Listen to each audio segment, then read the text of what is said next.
revealing the secret to eliminating lustful thoughts from the mind. Welcome back everyone to Mind Podcast. Today, the philosophy of human existence wants to share with you a question. Have you ever wondered why sexuality has such a powerful allure? Why are we obsessed with the pleasures of sexual gratification? Is there something that can help us live a healthier life while still satisfying our emotions? You see, it's not just sexuality that has such a compelling force.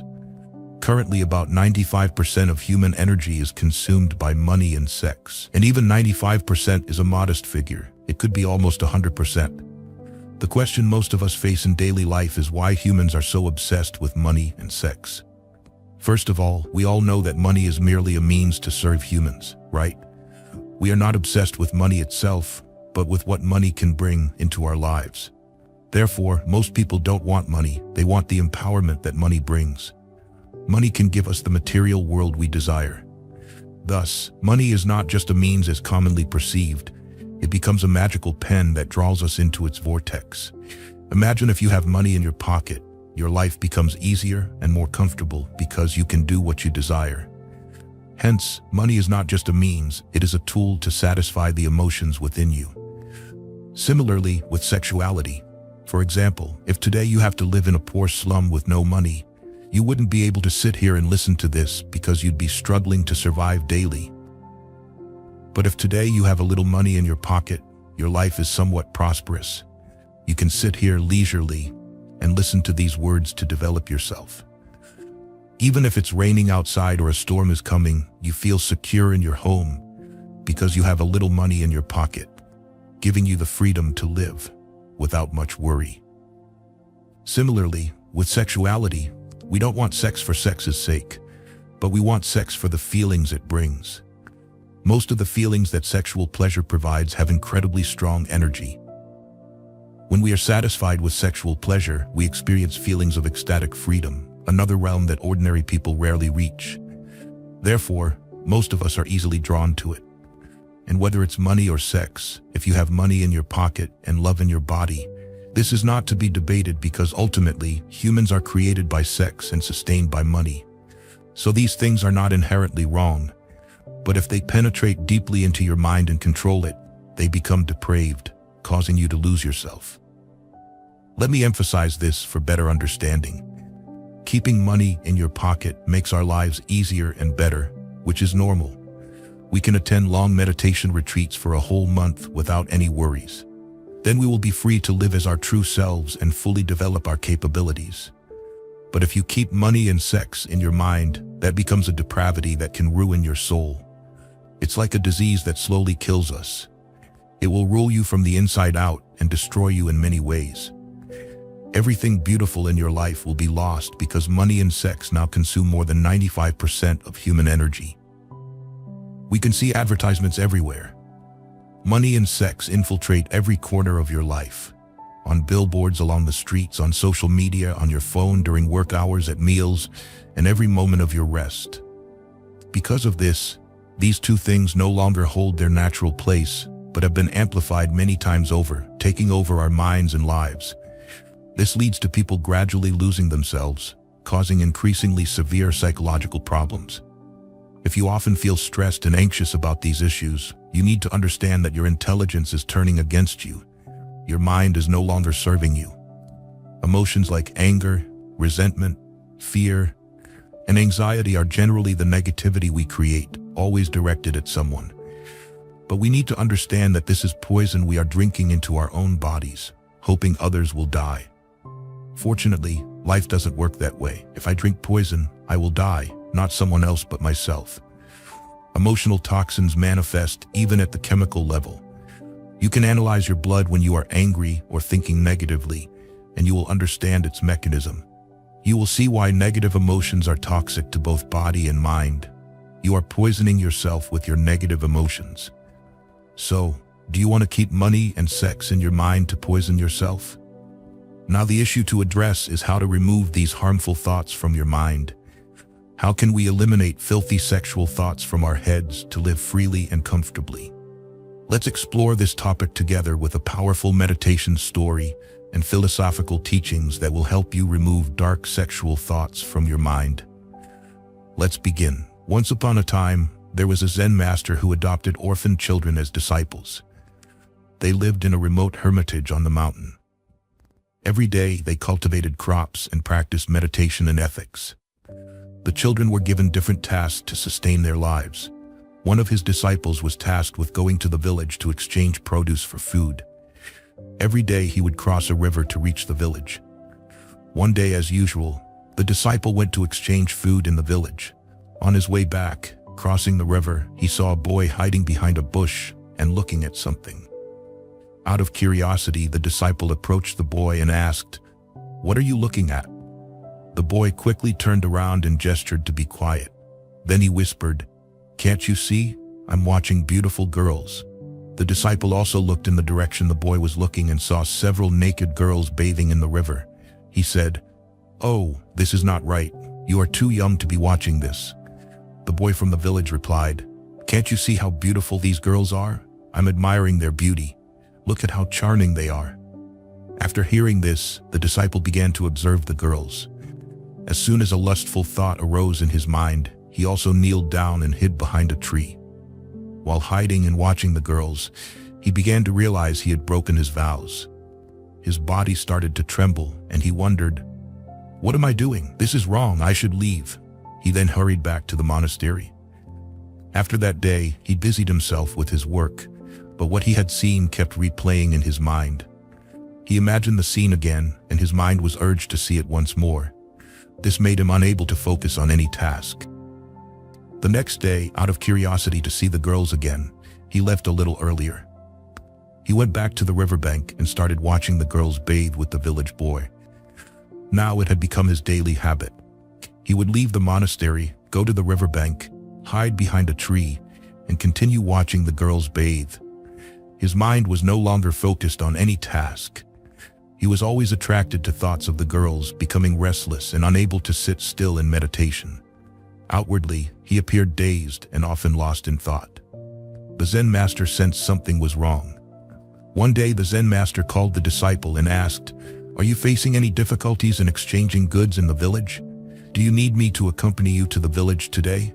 Hearing this, the disciple fearfully replied, "No, I am not facing any problems. The exchanges are going smoothly. Please don't worry. I don't want to trouble you. Let me go alone." After saying this, the disciple hurried to the village as usual. As soon as the disciple left, the Zen master began to follow him to understand the situation. When they reached the riverbank, the disciple climbed into a grove of trees.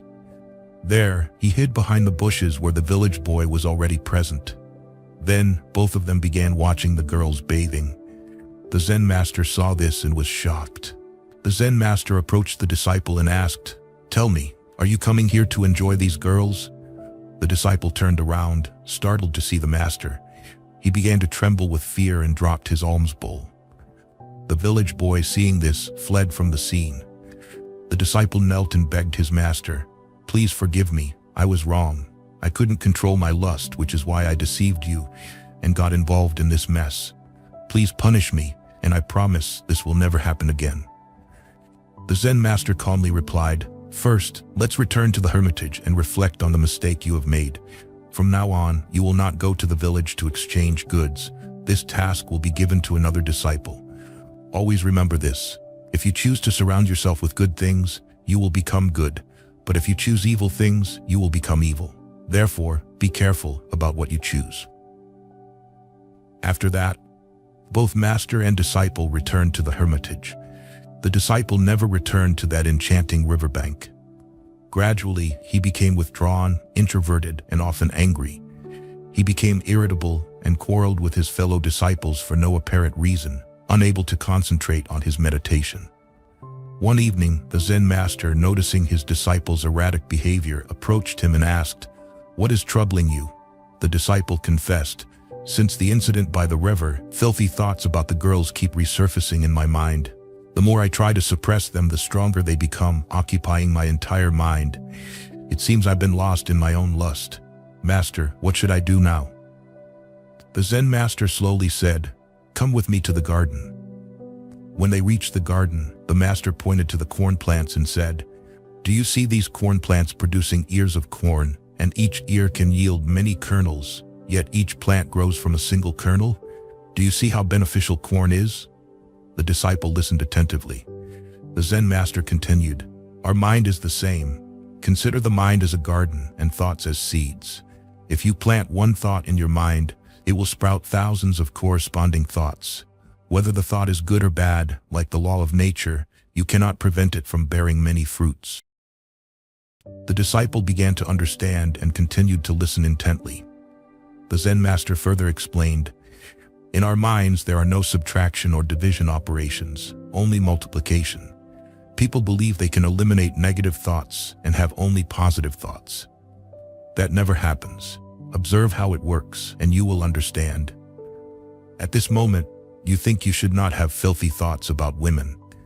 But by thinking this, you are planting a seed of a filthy thought about women in your mind. The mind does not recognize whether the thought is good or bad, toxic or non-toxic.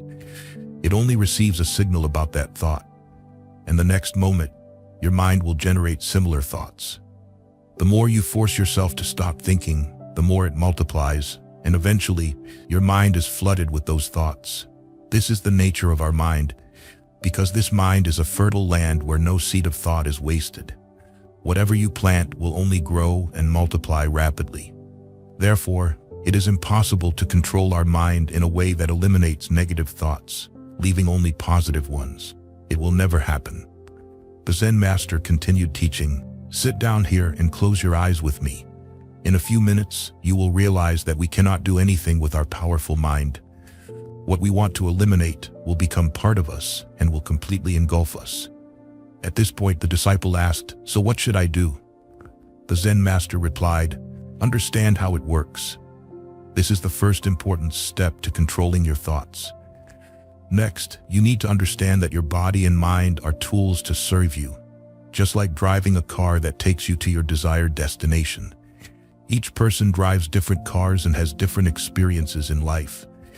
The mind is similar. It helps us store experiences and acts as a machine to help us process them. Practice meditation to keep your mind steady and create enough distance between yourself and your thought process, between yourself and the biochemical processes in your body. Like a person watching television, we are watching the movie of life. We just watch and do not react. Just sit down and observe your body. Observe the sensations in your body. It could be your heartbeat, your breath, or anything you feel at the moment.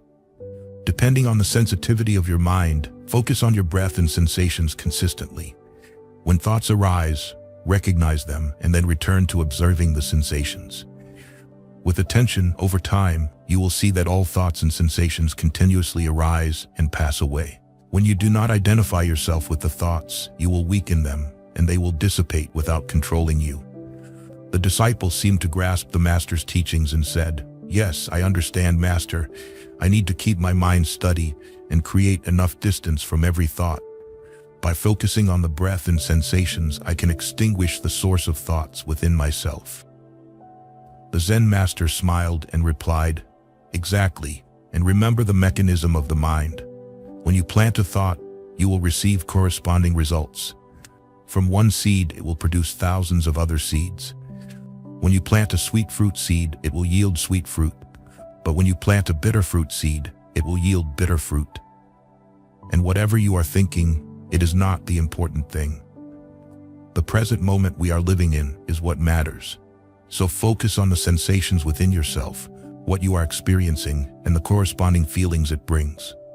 There are only two kinds of suffering that humans endure in life: physical suffering and mental suffering. Once you create a small gap between you and your mind, between you and your body, it will be the end of suffering. Through this story, we realize that to eliminate harmful and filthy thoughts from our minds, we cannot do it by suppression. The thinking most people have, that they will eliminate negative thoughts and have positive ones, will never happen. It will never be effective, because no one can eliminate it. We can avoid it for a period, but that is only temporary avoidance, and it never disappears. It will lie deep in the subconscious or return in your dreams. The moment you ask yourself to stop harmful thoughts, it will rebound with great force. Therefore, understanding the mechanism of the mind is crucial. Do not fight against any thought in your mind. The more you fight against those thoughts, the stronger they will become. By trying to suppress them, you inadvertently attach yourself to them. And the more attached you are, the more powerful they become. Let the thoughts come and go. Observe them without judgment, as if watching a movie. If you consider the thoughts as yours, you will easily react to their form. But if you understand that they are just fiction, you will not be affected. Therefore, practice meditation to keep your mind balanced and study, observing all thoughts and sensations in the body as they come and go. By maintaining enough distance from them, you will not be affected by anything and will always find peace in your soul. A positive mind is a powerful mind. When we have negative and harmful thoughts, they always come with feelings of anxiety and insecurity, causing us to lose our inherent calmness and clarity. But a healthy mind always thinks positively, keeping our soul peaceful and happy. From there, the energy of peace and happiness will help us stand firm against life's storms, contributing to the magnetic field of good fortune, and you will easily achieve what you desire in life. Was Jesus a Buddhist monk who lived in India for 18 years? Welcome back to Mind Podcast. The life of Jesus Christ, one of the most famous figures in history, actually has a mysterious gap that has been concealed for 2 millennia. Neither the Bible nor Western or Middle Eastern documents record where Jesus was or what he was doing in Palestine between the ages of 12 and 29. These years have become a hidden period, referred to as the lost years. Until a remarkable discovery was made by an explorer in 1887, let's uncover this mystery in today's video. In the late 19th century, Russian journalist Nicholas Notovich traveled across India, Tibet, and Afghanistan. He documented his experiences and discoveries in a book titled The Unknown Life of Jesus Christ, published in 1894. The story begins in 1887 when Notovich traveled to India and Central Asia. Although he called it traveling, in reality, Notovich had a grander mission: to travel south from Russia to document the customs and distinctive cultures of the area, particularly surveying the geography to create maps for the expansion of the Russian Empire. By the late 19th century, the Russian and British empires were fiercely competing for influence in Central Asia. It was also a time when explorers like Notovich were highly respected, and marrying an explorer was considered a great honor for any woman. During his journey, Notovich traveled from north to south, passing through the mountainous regions of Afghanistan, Pakistan, and India. Eventually, he stopped in Ladakh with the majestic snow-capped hills of the Himalayas. Then, he circled back to Xinjiang to return to Russia. While in Ladakh, Notovich visited a local Lama monastery named Hemis. Inside, the monastery worshipped Padmasambhava, indicating it was a monastery of Tibetan tantric monks. Notovich was warmly welcomed by the lamas. They conversed and drank tea all night. The lamas' stories opened Notovich's eyes. He was surprised that the lamas were not only well-versed in Buddhism, but also knowledgeable in various fields of science. The Lama then said that Western Christianity was very similar to Tibetan Buddhism and provided a series of evidence that left Notovich astonished. He wondered how a Lama living in the mountains could know so much about Christianity. Before Notovich could react, the Lama astonishingly stated that Jesus was a great Buddha. He came into the world to save all beings and give them the right faith. This information left Notovich completely unsettled. Numerous questions flooded his mind. Was Jesus connected to the Eastern Buddha? Why wasn't this documented anywhere? Notovich began to suspect that the Lama was trying to deceive him, but the Lama continued, Jesus was a great prophet. We call him a prophet, one of the first prophets after the 22 Buddhas. He was wonderful. He lived in the East during his youth, but died among those without true faith. We were very saddened by this information. Notovich, sipping his tea, nearly spat it out. What did you say? Did I hear wrong? Jesus actually traveled to the East? Notovich lost his composure because he was a devout Christian. He had memorized the Bible from a young age and knew what the Bible said about Jesus' life. There was a significant gap from when Jesus was 12 to 29 years old. These 18 years were not mentioned in the Bible, with no clues, and no one knew where he was or what he did, as if he had vanished from Israel. Notovich stammered and asked, Do you have any evidence?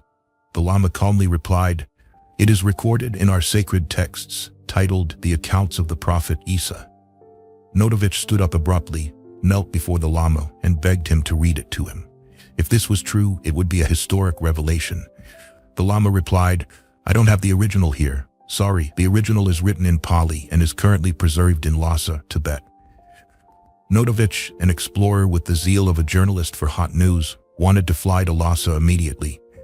That night, Notovich tossed and turned, unable to sleep. The Lama's story echoed in his mind. He recalled that the New Testament described Jesus' life as follows. Each year, Jesus' parents took him to Jerusalem for the Passover festival. This was a traditional Jewish festival commemorating Yahweh, who had punished the Egyptians to protect the Israelites. It also symbolized the time when God spared the Israelites from the plague that killed the firstborn sons in Egypt. On this day, God instructed the Israelites to kill a lamb and mark their doors with its blood as a sign for the angels to pass over their homes. That year, Jesus' parents took the family to Jerusalem to celebrate Passover. Jesus, then 12 years old, stayed behind in Jerusalem without his parents knowing. They thought he was with the traveling group. Not finding him, they returned to Jerusalem to look for him. After 3 days, they found him in the temple, sitting among the teachers, listening to them and asking questions. Everyone who heard him was amazed at his understanding and answers. When his parents saw him, they were astonished. His mother said, "Son, why have you treated us like this? Your father and I have been anxiously searching for you." Jesus replied, "Why were you searching for me? Didn't you know I had to be in my father's house?" But they did not understand what he meant. They took him home, and after that, there were no records of Jesus until he reappeared as a 30-year-old man, diligently preaching and saving people. Therefore, the knowledge about Jesus' empty historical period always remained controversial. Many said it was not hard to guess. Naturally, Jesus' childhood was like everyone else's, helping his parents with household chores. It was evident. Now Notovich heard that Lhasa had records of Jesus' life, including the lost years. He couldn't wait another moment and decided to head to Lhasa the next morning.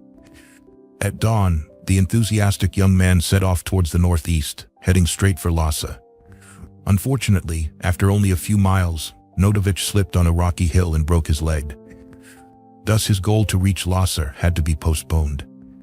He asked for help and was taken back to the Hemis monastery, where the monks assisted him.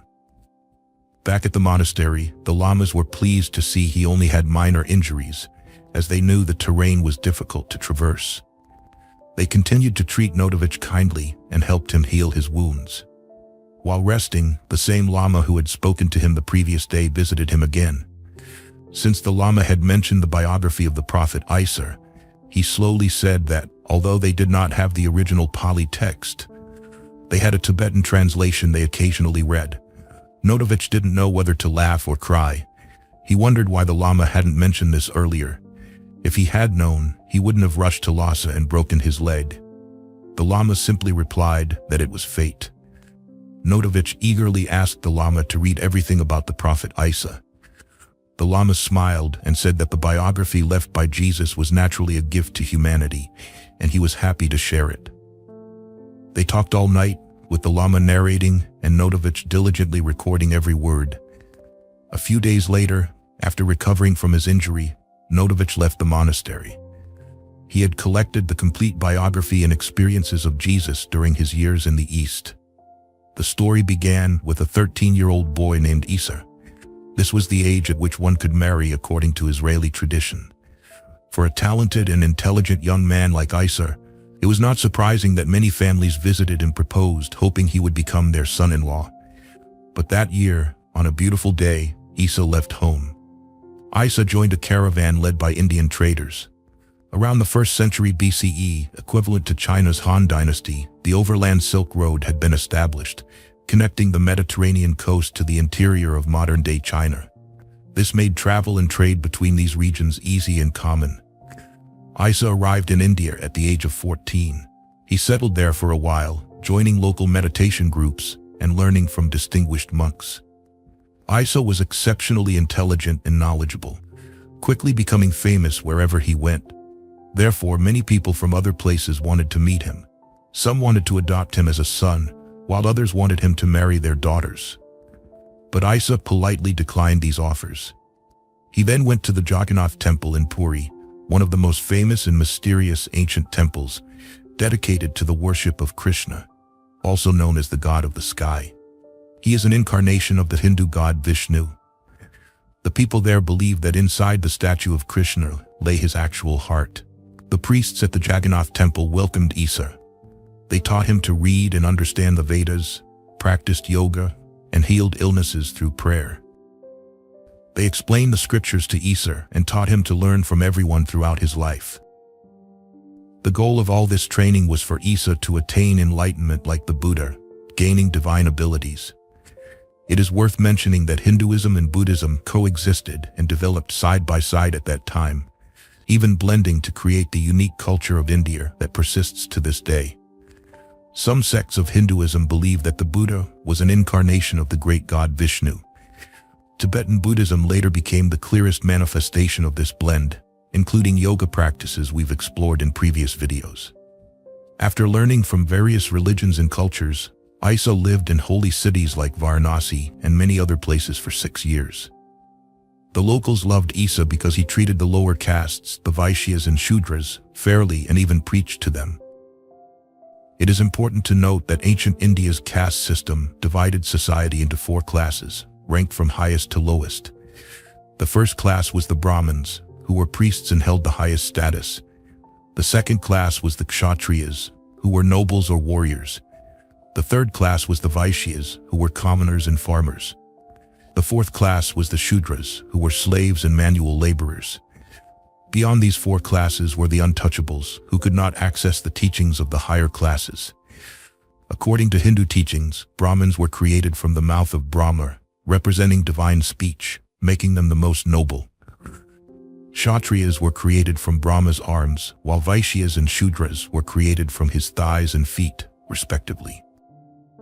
The Vaishyas could only hear the Vedic hymns recited by priests during festivals, while the Shudras were forbidden from seeing or hearing the Vedas. The Brahmins and Kshatriyas were upset to see Isa regularly associating with the lower classes. They told Isa that the lowly Vaishyas and Shudras should not be allowed to hear the same teachings as the noble Brahmins and Kshatriyas. Brahma forbade them from approaching the Vaishyas and Shudras because Brahma did not permit them to hear the scriptures unless they were reborn as Brahmins or Kshatriyas after death. But Isa ignored these words because, in his eyes, the Creator made no distinctions among his children, regardless of their social class. To the Creator, they were all the same. Isa continued preaching to the lower classes, embarrassing the Brahmins. They secretly conspired to deal with the young man, at the very least expelling him, and some even suggested assassinating Isa. But locals always warned Isa in advance, allowing him to move to other places to study and preach. After 6 years of learning, Isa mastered Pali and the Vedic scriptures, then began preaching across India, teaching people not to worship idols, not to perform sacrifices, but to follow the humanistic teachings he imparted. Isa wholeheartedly preached his teachings, and at the age of 29, he returned to his homeland of Israel, officially beginning the stories recorded in the New Testament. Notovich documented this biography of the prophet Isa. 7 years after returning to Europe, in 1894, he published The Unknown Life of Jesus Christ, which included his records of Isa's life. Notovich wrote that Jesus' 18 lost years were not empty at all. On the contrary, they were incredibly rich and important years. He had left Israel for India, where he studied Buddhism and Hinduism before returning to Israel. The book was immediately met with fierce criticism from Bible scholars. They unanimously claimed that Notovich was speaking nonsense. How could he connect the divine Jesus with the heretical teachings of India? Because Notovich's book implied that Jesus' teachings were the result of his studies and travels in India, it suggested that Christianity developed from Buddhism. This made it seem as if Jesus was not the son of an omnipotent God. Later, the Christian doctrine of the Trinity identified Jesus as God. Being God, he would naturally know everything from birth, unlike humans who need to travel and learn. Most scholars who opposed Notovich said his book was fabricated for profit. Even Dr. John, a leading contemporary Bible scholar, stated that no recognized scholar on earth doubted that Jesus was God. Notovich's story earned him money and fame from his hoax. After 1916, Notovich retired and did not respond to these criticisms. Some scholars courageously spoke out in support of Notovich. Among them were influential figures. The first to speak was Fida Hasnain, the curator of the National Museum of Kashmir and an archaeologist. He was also fluent in Arabic, ancient Sanskrit, and Persian. Hasnain said he had reviewed historical documents about the places Notovich visited and found that the names and individuals Notovich mentioned were real people, not fictional characters. Explorer John Huston, president of the Royal Geographical Society, also provided solid evidence.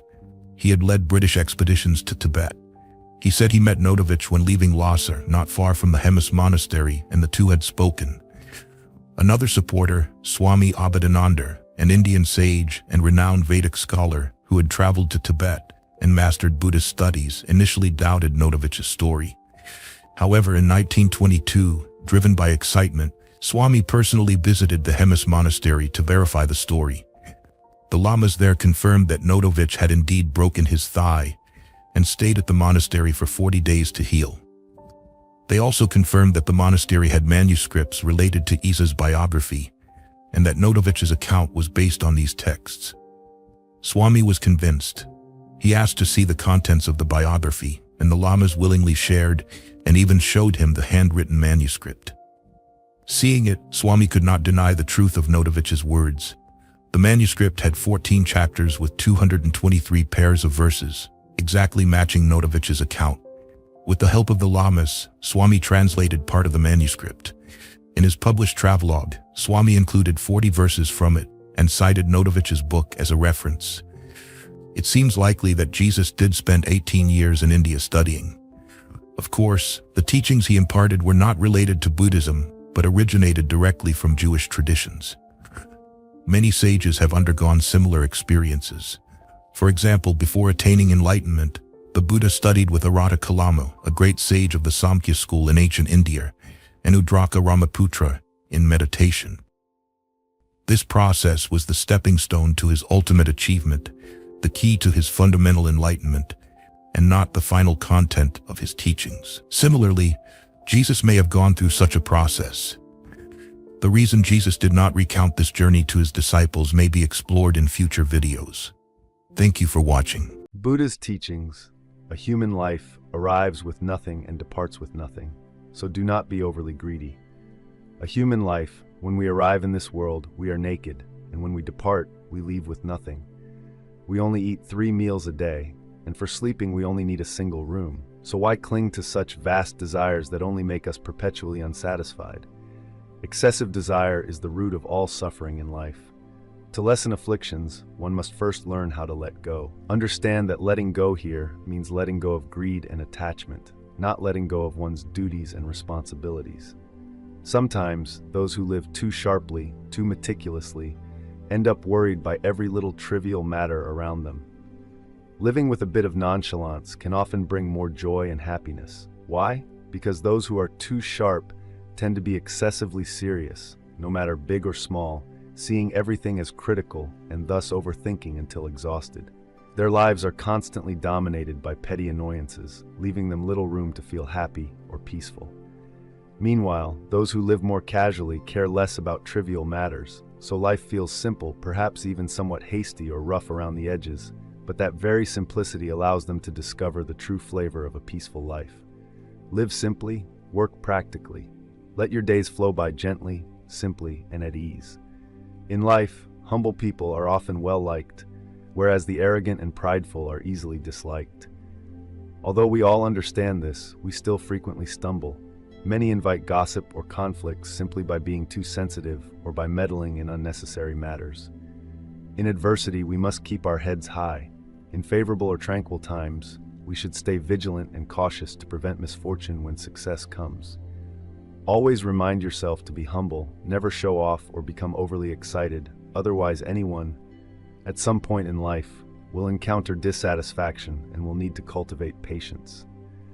From ancient times until now, those who accomplish great things must possess a great spirit, and a great patience. Patience does not mean evading or escaping, but rather accumulating inner strength. Those who can endure rarely commit mistakes in a moment of impulse. Kindness is one of humanity's highest virtues. Although kindness cannot give you everything you desire, it ensures that you maintain a peaceful inner self and a happy mindset. Joy is the secret of longevity and youthfulness. People do not stop playing because they grow old. On the contrary, they grow old because they stop playing. A smile is the most wonderful cosmetic, enhancing one's beauty, and is the simplest, quickest way to connect people. Why some faces grow kind and some grow harsh? Why is it that after middle age, some have gentle, benevolent features, while others develop stern, resentful faces? Because one's outer appearance follows one's heart. When the heart is beautiful, the expression becomes beautiful. Those whose hearts are full of love manifest that love in every gesture and action. Meanwhile, those who are always calculating and comparing, even in good times or difficult times, reveal their narrow-mindedness. Such people neither tolerate nor overlook trivial gains or losses, and they become exhausted by their constant schemes. Our forebears had a saying, "Yield one step and the seas and skies open wide." Sometimes stepping back is itself a way of moving forward. When you take a step back, giving in a little, you gain more friends. If advancing another step means losing yourself, it is better to stop. And if you need to retreat to understand yourself, then retreat a few steps or many steps, and it will still be fine. The relative nature of life's values. All the worldly measures of success you strive for are only relative. The concept of future success, as defined by society and humanity, imprisons many people's present lives. What is the meaning of forever chasing illusions, losing yourself in the process, and forgetting to fully live in the present moment? Seeing white as white, black as black, do not try to find white within black or black within white. Recognizing clearly the black and white of life brings peace. Very often, human suffering stems from fear of losing something or someone dear. When you truly lose what has become so familiar, your mind is shaken and you lose your footing. You fall into such suffering that you cannot accept the truth. But truly, one cannot lose what one does not possess. Whatever truly belongs to you will always be yours. Whatever does not belong to you will leave no matter how tightly you cling or beg. Once you realize that certain attachments are not absolutely necessary, and then reduce your demands and dependencies on them, you gradually become freer and happier. Love sincerely, as deeply as you can, but do not let your peace and happiness depend too much on any one person. If you are angry, it means your heart is not yet large enough. If you are anxious, it means your mind is not yet big enough. If you worry, your intelligence is not yet keen enough. If you are grieving, your will is not yet strong enough. If you are depressed, your perspective is not yet positive enough. If you are envious, your own thinking is not yet sufficiently clear or confident. All these afflictions ultimately arise within ourselves. Every time they appear is a chance to look inward, observe our inner state, recognize our own shortcomings, and work to transform them. Anyone who is born human has a certain amount of good fortune, like a waxing moon having its own measure of brightness. If we do not know how to nurture this virtue and instead create negative karma, we will become like the moon waning into darkness, and that is truly sad. But if we cherish and appreciate our radiant moon, allowing our blessings to grow day by day, we will be like the moon from the first day waxing ever brighter. How wonderful is that? Self-determination and living in the present. Our destiny is born within our own mind. Choosing a path means deciding our fate. Do not be overly concerned about the past. Live fully in the present and set your sights on the future. Doing so ensures that your tomorrow will be brighter. When criticized by others, it's all right to feel a bit sad, but do not rush to anger or react blindly. Treat others' criticism as an opportunity to reflect on yourself and correct what needs changing. When you receive praise, it's fine to enjoy a little joy, but do not accept it as absolute truth. Most praise is intended to please, and we should not let such sweet words puff up our ego or vanity. If life were truly nothing but suffering, we would have no time to complain. If it were unbearably miserable, we would lack the strength to lament. If a situation is truly dire, how could we still have the energy to complain and share our misfortune everywhere? Remember, we live for ourselves. Whichever job we do is fine as long as we fulfill our responsibilities. No matter how talented or well-prepared we are, misfortune still occurs naturally. What comes together can still fall apart. There is union and separation, meeting and parting. But most people never want to part. Humans suffer because we want everything to be permanent, whereas life's nature is impermanence. Sometimes, facing the destructive power of impermanence, we feel on the brink of collapse. But if we deeply understand the principle of dependent origination, we will realize we have long been enjoying too many gifts from the universe. Now the universe is merely taking some back to share with others. That is the natural law. Nothing is fixed or permanent. There are also those who ignore others' suffering just to benefit themselves or amuse themselves. So in one person's gain or joy, there often lurks another person's loss or sorrow. Still, there is no need to dwell on the darker side of society because the nature of this world is like that. Learn to let go, and letting go will bring peacefulness to your heart. All sufferings that arise will also subside in the mind. So as your mind is, so shall your experience of life be. Every day, we face many unpleasant things, frustrations, and situations beyond our control. We cannot always prevent them, so it is better to learn to accept them and gradually be at peace with them. Try to cultivate patience, tolerance, and generosity. Strive to see yourself and everyone else with gentler, friendlier eyes. And do not worry too much about failure. Leave the past behind so you can fully concentrate on the present moment. Reopening unhappy memories only buries you in them. Those with big, tolerant hearts do not feel misfortune is unfair. They do not lament or complain about heaven and earth, but remain calm, continually learning and working to overcome difficulties. Hardships can make some people falter or collapse, but they can also inspire courage in others to keep moving forward. Every trial and obstacle in our lives is a precious opportunity to develop resilience, calmness, and the fortitude to achieve greater successes in the future. Life's journey and the path of Dharma. The path of life and the path of spirituality share a critical point. Both require perseverance, patience, and unceasing effort. If someone practices with a mind that is slack, lazy, easily distracted by fame or worldly pleasures, not striving diligently to overcome their unwholesome karma, then that person's practice is as futile as trying to cook sand and expect it to become rice. There is a saying, everything is created by the mind alone. With each passing year, do not run away from your own life. Do not stand still, observe how your mind has changed. People often say, those of the same voice resonate, those of the same nature seek each other. Hence, the most important thing is to find the vitality within ourselves, so we no longer overvalue external things. Whatever the circumstances, let us welcome them openly and calmly. It is ignorance that leads to suffering, confusion, worry, greed, anger, arrogance, delusion, jealousy, and fear. Illusions stand in contrast to ignorance, yet also interconnect with it. Maintaining the middle way means neither leaning to one extreme nor the other, neither starving the body nor indulging in craving, focusing on the balanced path. Once you recognize illusions as illusions, all troubles vanish.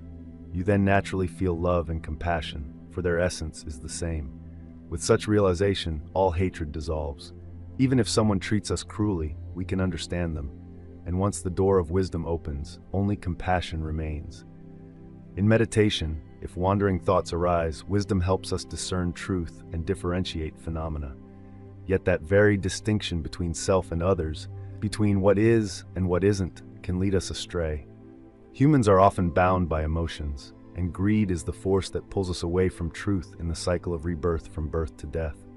We fear illness and death, but that fear only increases our ignorance and dread. Therefore, we must cut off all illusions. Once free from illusions, life itself will be liberated from confinement, returning to purity, calm, and peace. The Four Noble Truths. The first truth, suffering is unavoidable, it follows us like a shadow. The second truth, the cause of suffering is ignorance, greed, anger, sorrow, anxiety, fear, despair, and attachment to self. The third truth, the cessation of suffering is wisdom, understanding the truth about oneself and about life. This wisdom and insight bring an end to suffering and give rise to peace. The fourth truth, the path to end suffering is the Noble Eightfold Path. sustained by mindfulness and right awareness, leading to concentration and wisdom, thereby liberating us from all suffering. What is that path? It is 8 correct ways of living: seeing reality as it is, thinking rightly, contemplating rightly, speaking rightly, acting rightly, right livelihood, rightly settling the mind, and rightly guiding our actions. Dharma is like a spider spinning its web. Nature creates countless wonders in this world, limitless and infinite. Whenever our mind harbors a desire, we believe we will be happy if it is fulfilled. But when that dream is realized, we often feel emptiness. Do you know why? Because desire, once fulfilled, loses its driving force like a long-held wish that disappears the moment it comes true, leaving an emptiness in its wake, like water passing through sand. Thus, nothing is guaranteed in life, is it not so? Exactly. Forget the illusory desires of this world. Forget even your own life and death, for such worries bring no benefit. If you fear the disappearance of your life, begin by denying the permanence of that life. Find the deeper self hidden within. Countless people in this world suffer because of material hardships, lack of food or clothing, enduring injustice. Many more suffer mentally. If, in despair, you consider plunging into an abyss, why not pause and notice the beauty of the surrounding landscape first? Anything excessive, even joy, can lead to suffering. Therefore, keep to the middle way and you will find infinite tranquility. Guidance for household life. Please teach us what is important for us as lay practitioners. Above all, equality in marriage is paramount. Only when a husband and wife love each other and live in harmony can a family be full of vitality and prosperity. Such prosperity brings happiness to everyone in this world. A husband and wife's union must go beyond mere physical desire or material needs. A wife is part of her husband's being. A husband should give her respect and preserve her honor, never humiliating her publicly.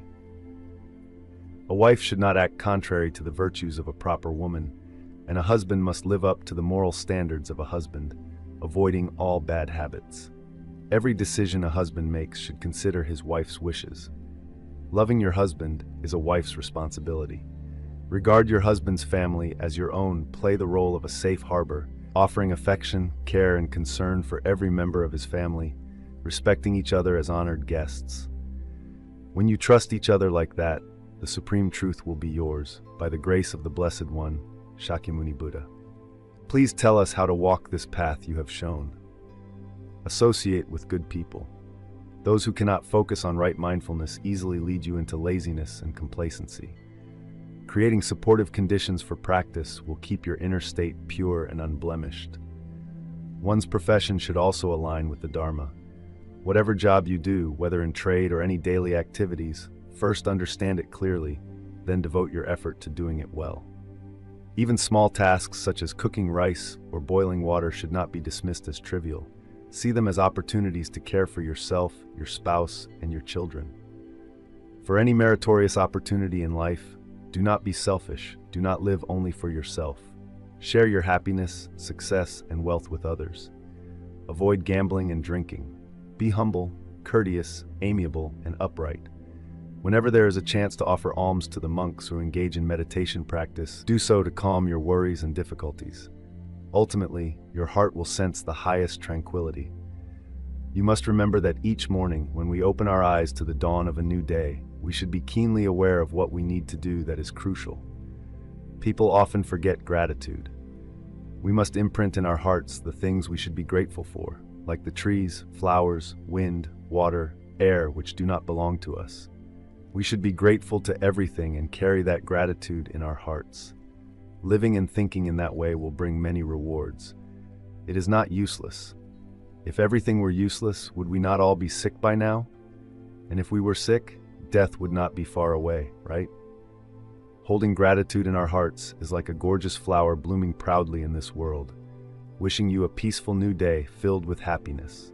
The Buddha's prophecy: the universe will be annihilated in an apocalypse of fire. Welcome back, everyone, to Mind Podcast. Today, I'll share one of the oldest stories ever recorded in human history, a secret revealed by Shakyamuni Buddha long before the Big Bang.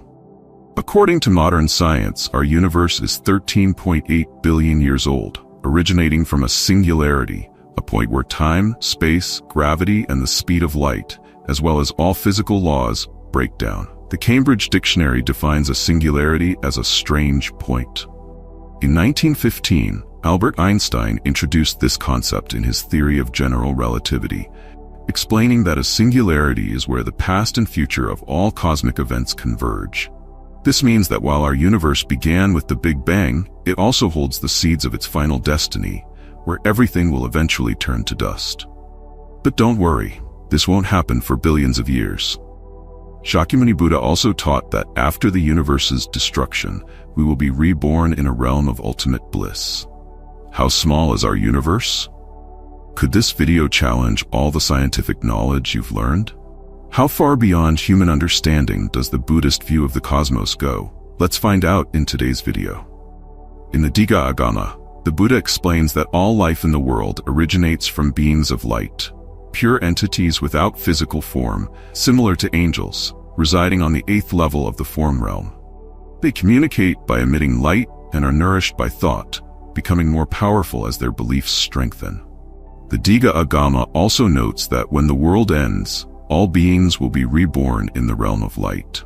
However, what happens when the world is completely destroyed? While the Digha Agama does not address this, the Ekottara Agama reveals that before our current universe, there were countless others. Between these universes, an intergalactic war raged, a prolonged battle between the demonic and celestial realms, culminating in total annihilation and ultimately triggering the Big Bang. But who was truly behind this destruction? One day, while meditating at the Jetavana monastery in Shravasti, the Buddha overheard monks discussing Mount Meru, the 4 great continents, and the entire universe. Someone suggested that, given the grandeur and mystery of Mount Meru, it might soon face destruction, and that everything surrounding it, including the continents and mountains, could perish along with it. According to Buddhist scriptures, this universe was formed with Mount Meru at its center, surrounded by 4 great continents. Each continent is encircled by 7 layers of golden mountains and 7 seas. Mount Meru, from its summit to its base, is inhabited by various beings, including celestial beings, dragons, and yakshas, all residing across the 3 realms and 28 heavens. The highest heaven is the formless realm, with the plane of neither perception nor non-perception, where celestial beings are free from worldly concerns, but still subject to the limits of lifespan, living up to 84,000 great kalpas, each lasting 269 billion years. Countless universes exist across space and time, with our universe known as the Saha world. A Saha world encompasses a 3,000-fold great world system, containing 1,000 minor worlds, each guided by a Buddha. Thus, within this vast universe, there are innumerable Saha worlds and Buddhas. Shakyamuni Buddha is but one of many Buddhas, with ancient Buddhas such as Dipankara, Rishabha, and Lokeshvararaj leading Shakyamuni in his previous lives.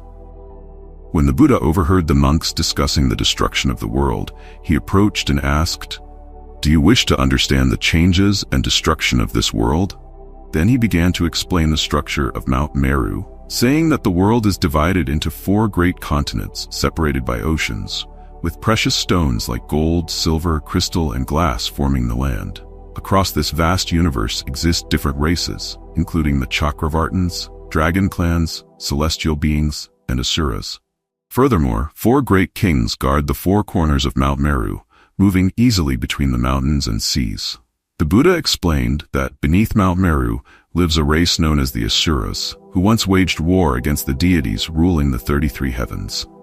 Asuras, called Asura in Sanskrit, are multi-headed, multi-armed beings with wisdom, yet driven by anger and an insatiable thirst for conquest. Though resembling celestial beings, they are different in that they are perpetually embroiled in strife and conflict. Asuras have fierce appearances with dark blue faces, long fangs, and sharp teeth, seemingly ready to consume everything. The Samadhi Sea Sutra records that the world will pass through cycles of formation, abiding, destruction, and emptiness. During this time, beings of light will emerge from the ocean, forming an egg. When the egg breaks, a giant woman will be born, and after 8,000 years, she will give birth to a 7-headed man with 1,000 eyes and mouths that spew fire and 999 arms. A roar from the ocean will resound like thunder, marking the arrival of the Asura king, Vimalamitra. A According to the Digha Agama, the Asuras have 4 sea kings who dwell in the ocean depths at the base of Mount Meru. Their appearance signals chaos and destruction, for their hearts are filled with hatred. They have vowed to destroy all celestial realms, including the 33 heavens, driven by deep-seated resentment. Because the Asuras were once among the noblest celestial beings in the heaven of the 33, they developed intense resentment after being cast out. The heaven of the 33, or Triastrimsha, derives its name from the mysterious number 33, a number echoed in various traditions. The human spine has 33 vertebrae, Jesus ascended at age 33, and Freemasonry has 33 degrees, symbolized by a double-headed eagle with a luminous triangle containing the number 33. In the Bible, the term Elohim, meaning the gods, appears 33 times in Genesis. The Asuras were originally noble beings in the heaven of the 33, but due to their desires and indulgence in alcohol, they clashed with Sakra, the king of that realm. Eventually, Sakra expelled them, causing them to fall from the heavens like shooting stars, plummeting deep into the oceans at the base of Mount Meru. This story is strikingly similar to the story of Satan in the Bible. In the Gospel of Luke, Jesus says, "I saw Satan fall like lightning from heaven."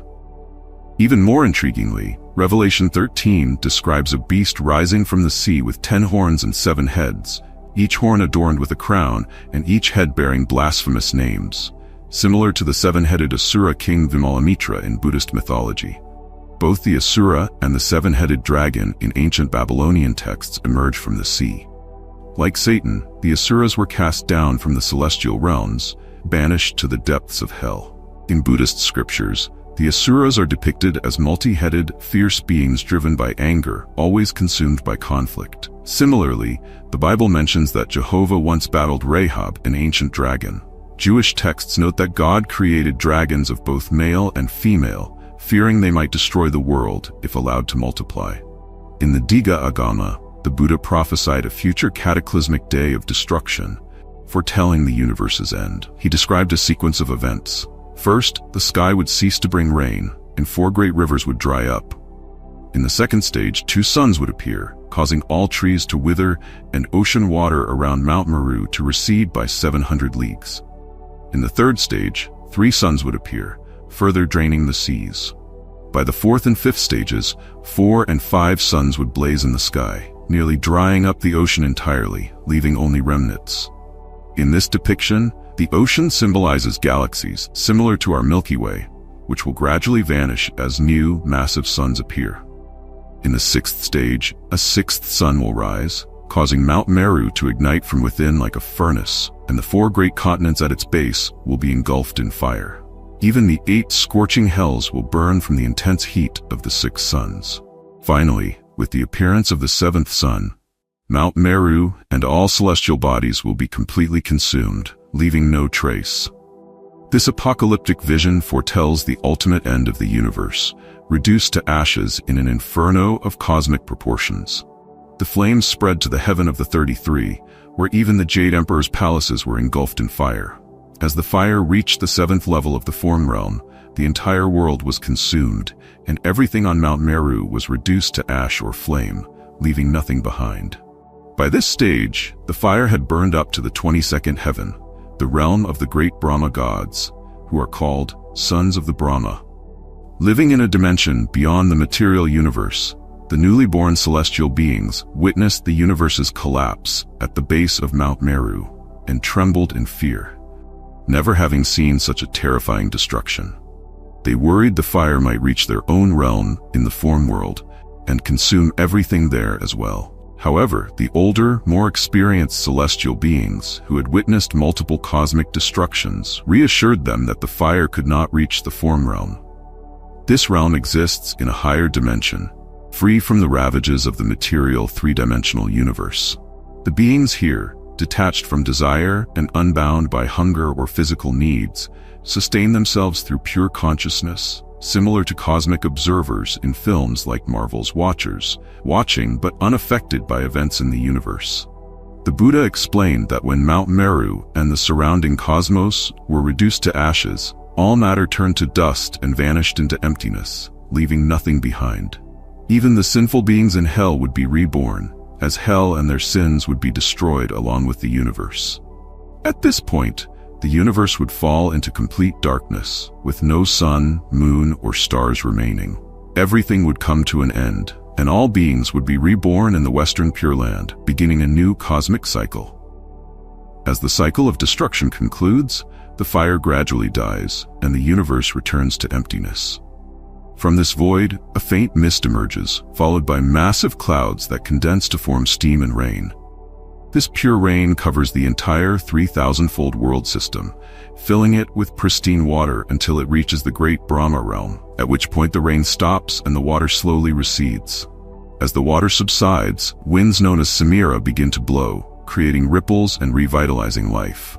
Eventually, Mount Meru re-emerges from the cosmic mist, along with thousands of mountains and the palaces of the four heavenly kings and Triastrimsha heaven. When the land dries, a purer-than-honey essence called earth fat surfaces from the ground. Drawn by its allure, the celestial beings from the great Brahma realm descend to consume it.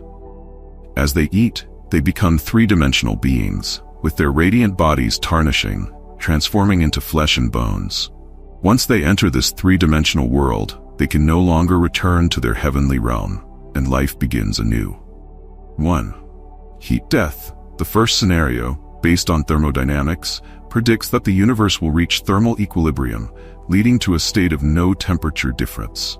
With no temperature gradients to convert energy into work, everything ceases to exist as it does now. In a state of heat death, all stars will die, nearly all matter will decay, and the universe will be left as a chaotic mix of particles and radiation.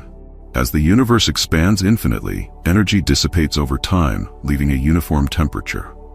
By the early 19th century, heat death seemed the most plausible scenario for the universe's fate. 2. The Big Crunch. In the early 20th century, Einstein's theory of relativity introduced an even more dramatic possibility that the universe could end in a catastrophic collapse. The second scenario, the Big Crunch, relies on Einstein's theory of relativity, which suggests that matter and energy curve space and time. The interplay between space, time, and matter-energy will ultimately determine the universe's fate. According to this theory, the universe can only either expand or contract. Since the universe is currently expanding, the question becomes whether it will continue to expand indefinitely and at what rate. The answer depends on the amount of matter in the universe. If the matter exceeds a critical threshold, gravitational forces will slow and eventually reverse expansion. In this scenario, the universe would gradually shrink, becoming hotter and denser until it collapses into itself in a kind of cosmic implosion, or Big Crunch. 3. The Big Rip. Proposed in the late 20th century, this theory came as a shock to the physics community. It suggests that the accelerating expansion of the universe is due to a mysterious force called dark energy, different from dark matter, which opposes the gravitational pull between stars and galaxies, causing them to drift apart.